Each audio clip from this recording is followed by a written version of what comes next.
Hello, welcome to my channel. आज हम पढ़ने वाले हैं स्टेट पॉलिटिक्स इन इंडिया के lesson 3, rise of an agrarian capitalist class, rural market, land acquisition and farmer movements का part 3। पहले के में हम rise of agrarian capitalist class और रूरल मार्केट के बारे में पढ़ चुके हैं, पहले के जो पार्ट्स थे। इसमें आज लैंड एक्विजिशन और फार्मर्स मूवमेंट के बारे में पढ़ेंगे और ये इसका यूनिट 3 का लास्ट पार्ट होगा। So let's start the topic. Land acquisition जो है वो एक प्रोसेस है जिसमें गवर्नमेंट लैंड ओनर से लैंड खरीदती है जिससे कि वो किसी भी स्टेट या कंट्री की डेवलपमेंट कर सके। ये जो है ये इनिशिएटिव या तो पीएसयू पब्लिक सेक्टर यूनिट के द्वारा होता है या फिर बिजनेस सेक्टर के द्वारा होता है। 1894 में एक लैंड एक्विजिशन एक्ट जो था वो पास किया गया था इन द ब्रिटिश एरा, जो कि अलाउ करता था गवर्नमेंट को किसी भी लैंड को परचेज करने के लिए फॉर अ पब्लिक पर्पस। और ये प्रैक्टिस जो है ये थ्योरी ये in practice as well as in theory government may purchase land for any reason and claim that acquisition for a public purpose. इसमें जो ये प्रैक्टिस है इसमें थ्योरी में ये बताया गया है कि गवर्नमेंट जो है किसी भी लैंड को किसी भी रीज़न के लिए परचेज कर सकती है और उस पर क्लेम कर सकती है एक्विजिशन का फॉर पब्लिक पर्पस। ये ब्रिटिश इस मतलब ब्रिटिशर्स ने इसके बारे में कोई एक क्लियर डेफिनेशन प्रोवाइड नहीं कराई थी। The Bengal Regulation Act Sub Clause 1 of 1824, which was passed to advance the economic objective of the British rulers in the nation, was the first piece of land acquisition legislation in India and was created by the British government in year 1824। जो सबसे पहला land acquisition किया गया था वो बंगाल में किया गया था बाय द ब्रिटिश गवर्नमेंट, जो कि जिसका मोटिव ये था इकोनॉमिक ऑब्जेक्टिव्स को बढ़ावा करना नेशन में। और लेटर द एक्ट सब close 1 of 1850 replaced it, extended the provision of land acquisition to the town of Calcutta. As a result, the necessary land could be acquired for public use without encountering any legal issue. The Land Acquisition Act, which repealed all earlier legislation pertaining to land acquisition, was passed in March 1894। इसके बाद जो है 1850 में एक मतलब इस act को कलकत्ता में भी लैंड एक्विजिशन किया गया, जिसके बाद ये कहा गया कि अगर गवर्नमेंट को किसी भी तरह की मतलब नेसेसरी है लैंड की तो वो उसे बिना किसी एनकाउंटरिंग एनी लीगल इशू के वो उसे ले सकती है। और इसको बाद में रिपेल कर दिया गया था एक लेजिस्लेशन पर्टेनिंग लैंड एक्विजिशन के तौर पर, जिसे पास किया गया था मार्च 1894 में। जो 1894 का एक्ट है लैंड एक्विजिशन का वो ये कहता है कि गवर्नमेंट जो है किसी भी स्टेट मतलब कि पूरे स्टेट में कंट्री में कहीं पे भी किसी भी लैंड को खरीद सकती है फॉर पब्लिक यूज़। और जो स्टेट होगी उस पर्टिकुलर एरिया की वो जो है वो एक्ट करती है एज ए एजेंट, जो कि गवर्नमेंट एंटाइटीज़ और प्राइवेट लैंड ओनर्स को उसको परचेज करवाती है उस लैंड को। और जो सेंट्रल और स्टेट गवर्नमेंट होती है वो एक साइजेबल ट्रैक्ट्स निकालती है लैंड के लिए, क्योंकि कई तरह की वैरायटी होती है इंफ्रास्ट्रक्चर और डेवलपमेंट प्रोजेक्ट की, जैसे कि roads, highway, ports, power project etcetera, ये सारी चीज़ें। तो उसके हिसाब से उनका प्राइस डिसाइड किया जाता है।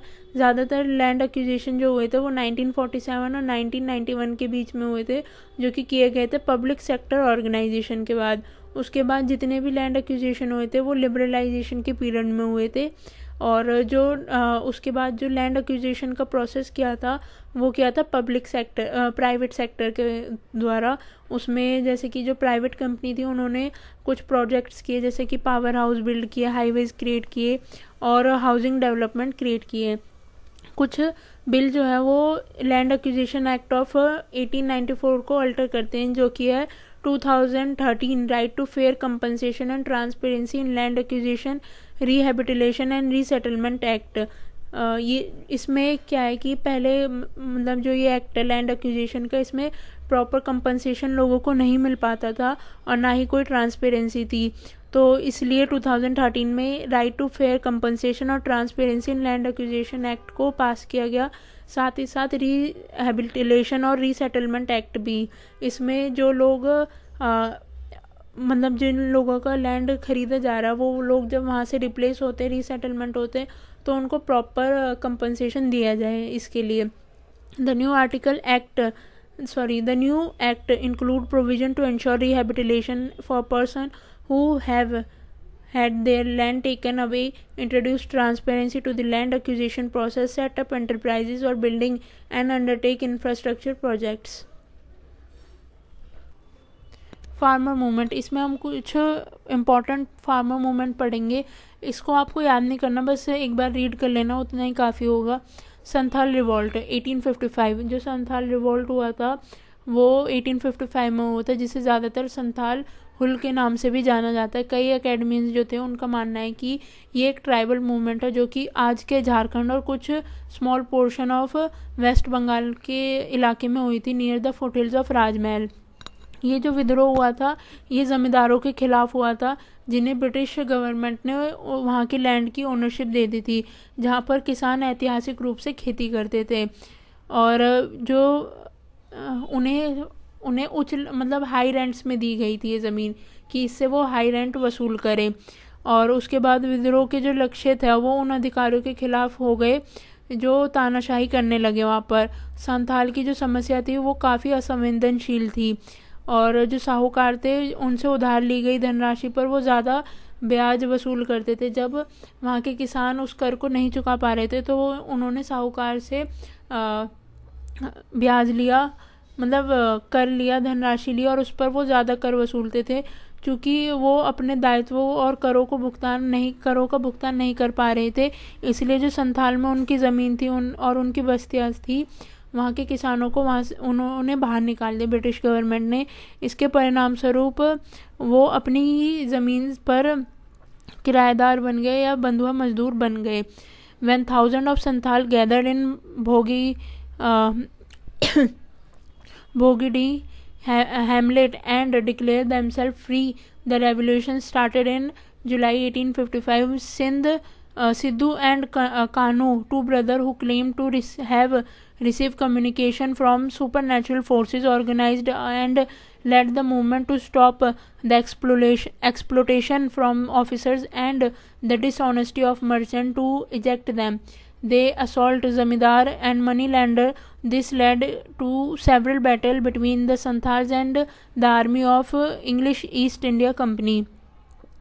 जो ये मतलब थाउजेंड्स की संख्या में संथाल जो थे वो इकट्ठे हुए, जो कि एक बस्ती थी भोगिंडी ही बस्ती थी। वहाँ पर उन्होंने अपने आप को फ्री घोषित कर दिया कि वो ब्रिटिश गवर्नमेंट से स्वतंत्र है। और ये रेवोल्यूशन जो थी जुलाई 1855 में स्टार्ट हुई थी। सिद्धू और कानू नाम के दो भाई थे जिन्होंने दावा किया कि उन्हें अलौकिक शक्तियों से संदेश मिल रहे हैं, जहां पर उन्होंने अधिकारियों के शोषण और व्यापारियों की बेईमानी को रोकने के लिए आंदोलन का आयोजन किया और उसे नेतृत्व भी किया।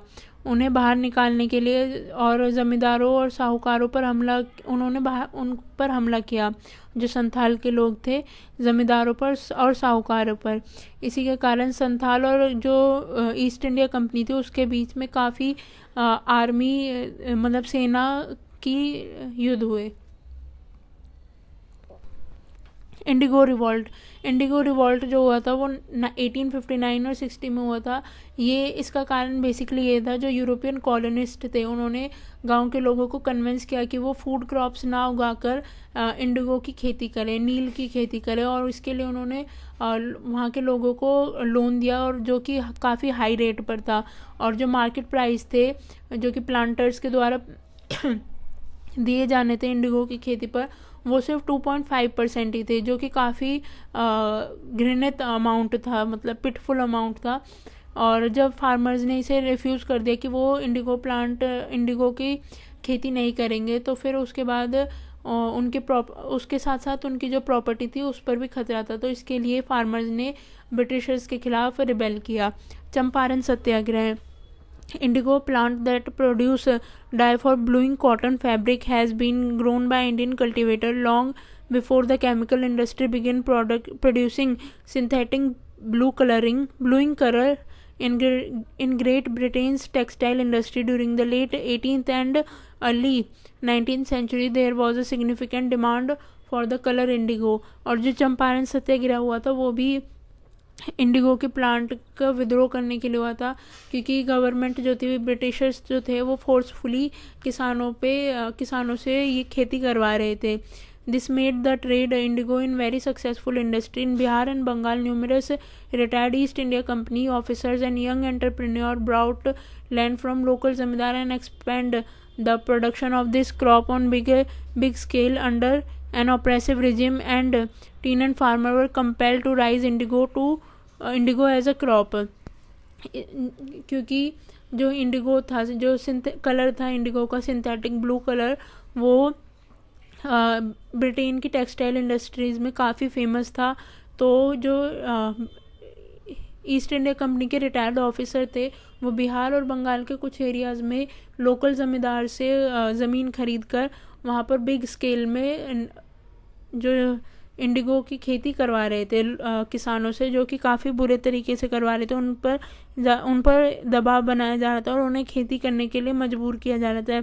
ये एक दमनकारी शासन के तहत किया जा रहा था, तो इसके खिलाफ चंपारण सत्याग्रह किया गया. In what was known as 3 कठई सिस्टम, जो इंडिगो प्लांटिंग का सिस्टम था उसे 3 कठई सिस्टम कहा जाता था. और वहीं पर ब्रिटिशर्स जो थे वो बगान मालिकों को किराएदार जो किसान थे उनको अपनी ज़मीन के 3/20वें हिस्से में नील की खेती करने का आदेश दिया करते थे.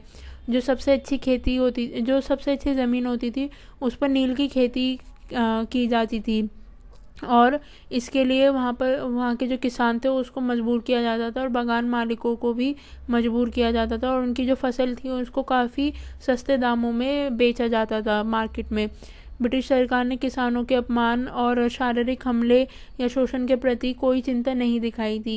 इसीलिए 1917 की शुरुआत में राजकुमार शुक्ला जो थे वो गांधी जी के पास गए थे और उन्हें चंपारण आने का निमंत्रण दिया. साथ ही साथ जो JB कृपलानी और बाबू ब्रिज किशोर प्रसाद, बाबू राजेंद्र प्रसाद जैसी कुछ प्रमुख हस्तियां जो थी वो भी उनके साथ शामिल हुई. इस तरह से जो लोगों का शोषण किया जा रहा था इंडिगो प्लांटिंग के नाम पर, उसके विरोध में उन्होंने समर्थन किया और एक अहिंसा सविनय अवज्ञा आंदोलन की शुरुआत की, जो कि एक शांतिपूर्ण सत्याग्रह था, जिसकी जो रणनीति थी वो गांधी जी द्वारा तैयार की गई थी. और इस चीज़ को देखते हुए सरकार ने गांधी जी से संपर्क किया, क्योंकि जो प्रोटेस्ट था, मूवमेंट थी, सत्याग्रह मूवमेंट थी, वो काफ़ी बड़े स्केल पर हुई थी, क्योंकि बहुत जो लोग थे वो काफ़ी परेशान थे. किसान जो थे वो काफ़ी ज़्यादा परेशान थे, इसलिए इसमें काफ़ी ज़्यादा किसान जुड़े. और उसके बाद सरकार ने गांधी जी से संपर्क किया और उन्हें नील की खेती करने वाले जो किसान थे उनकी स्थिति को देखने वाली एक समिति का नियुक्त किया. और ये समिति जो थी वो रिपोर्ट करती थी कि किस तरीके से क्या क्या सिस्टम होगा, और इसके साथ साथ जो 3 कठई सिस्टम था उसको भी इस कमेटी ने एलिमिनेट किया था. Thanks for watching. अब इसके बाद इसकी नेक्स्ट यूनिट 4 जल्दी अपलोड की जाएगी. अगर आपको वीडियो पसंद आई हो तो लाइक करें, किसी भी टाइप की क्वेरी हो तो कमेंट करें, वीडियो को शेयर करें और चैनल को सब्सक्राइब करें. Thank you.